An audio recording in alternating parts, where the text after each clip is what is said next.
Did cannibals really eat President Biden's uncle during World War II? Let's delve deeper into this provocative question.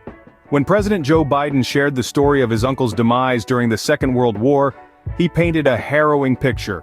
According to Biden, his uncle tragically met his end at the hands of cannibals after being shot down in New Guinea. However, a different tale is told by the U.S. military records, which state that the plane crashed in the ocean due to engine failure. No mention of cannibals, no New Guinea, just a tragic accident in the vastness of the Pacific.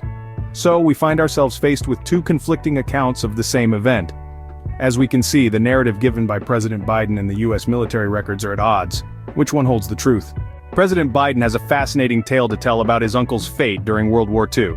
According to Biden, his uncle, a soldier serving in the Pacific, met a horrific end. The story goes that his uncle's plane was shot down over New Guinea, a remote island known for its dense jungles and diverse tribal cultures.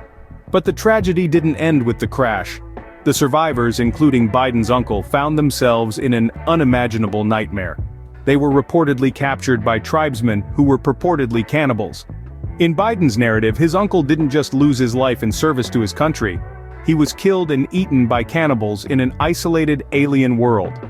This narrative is filled with drama and horror, painting a vivid picture of a soldier's ultimate sacrifice. It's a tale that has undoubtedly stirred the emotions of many who have heard it, eliciting both sympathy for the uncle's frightful end and admiration for his bravery. A chilling tale indeed, but is it what really happened?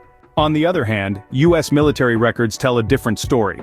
The records, meticulous in their detail, point to a scenario that is far removed from the cannibalistic narrative. They paint a picture of a plane that went down in the vast expanse of the ocean, a victim to engine failure, rather than a human predator. There is no mention of cannibals, no mention of the gruesome fate that Biden had claimed befell his uncle. It's a stark contrast to the story we've heard, a tale of war that's been stripped of its sensationalism and laid bare in the cold, hard language of fact. And what about the White House's response to this controversy? They've sidestepped the mischaracterization, choosing instead to highlight Biden's pride in his uncle's military service. It's an understandable reaction perhaps, but one that leaves questions unanswered. Let's also not ignore the fact that this isn't the first time Biden has been caught in a misrepresentation of his family's military history. He's previously inaccurately stated that his son died in Iraq, when in fact he passed away in the United States after returning from military service. His Uncle Frank's war record too has been a subject of mischaracterization. So we have two contrasting accounts of the same event. But what does this discrepancy mean? This discrepancy is not just about a family tale. It has broader implications. As we delve deeper into this story, we start to see the ripple effects of such a discrepancy. It is not just about the mischaracterization of one's family history, but the broader implications of bending historical facts. Historical accuracy is not merely a matter of academic interest. It is a cornerstone of our collective memory, and shapes the way we understand the world around us. Misrepresentations, even if unintentional, can distort our collective understanding of the past, and consequently, our perception of the present.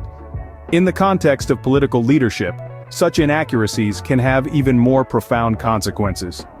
Leaders' words and narratives carry weight. They influence public perception and trust. Mischaracterizing the past, especially in a way that sensationalizes or dramatizes, can undermine a leader's credibility. It can give rise to skepticism, fuel conspiracy theories, and even incite discord. Moreover, it can also set a dangerous precedent. If we allow our leaders to bend historical facts to serve their narratives, we risk creating a culture where truth becomes malleable, where facts are secondary to the power of a compelling story. But it's more than just about the potential political consequences. It's about the importance of truth in our personal narratives. Our stories shape our identities, our values, and our understanding of the world.